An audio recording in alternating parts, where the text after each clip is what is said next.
This past weekend, we had a stellar turnout to the 2009 Real Money Conference, 200 attendees. And if you were there, thank you so much for coming. And if you weren't, I want to learn what were some of the questions that were brought up. Jim, you were a headliner there. Okay, well, I want to say that there was a disturbing thing that happened because there's a position I have on ActionAlertsPlus.com that my faith was actually shaken in to some degree.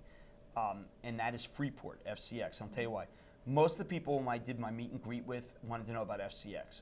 As a preponderance, in other words, let's say there's 100 people, which is probably right.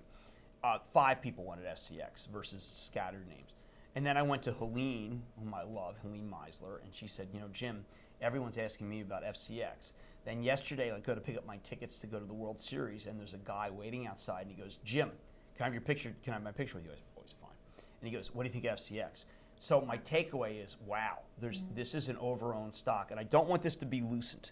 You know, people forget, but in 1999, Lucent was the stock, most overowned stock. Everybody loved it. It was doing all these great things. It looked like it was the telco play of the future, and it wasn't. Now FCX got an 8% yield. I don't know if it's safe. Copper goes to $1.50. It isn't safe. Gold. This is an this is a deflationary rally. Could be wrong. So my bottom line is that I like to be a little contrarian. I'm not saying that these people were not the most sophisticated or too sophisticated. I'm just saying that when a preponderance of people ask about a stock, that's worrisome to me because it tends for me to believe that a lot of people are trapped in it and are nervous. I don't know a lot of people who are trapped in J&J. Yeah.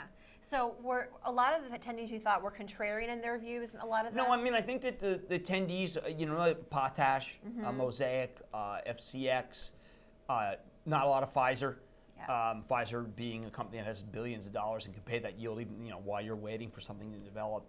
But I'll also say, just in terms of the 30,000 foot, a lot of people who recognize that there's opportunity and want to have grounding and don't care about the next 10%. And I think that's probably right. There's a Jeremy Grantham interview today, and he's a big bear, has been bear for years. And he's now saying, look, it's obviously not done going down, but at last there's bargains. And he uses objective measures for bargains.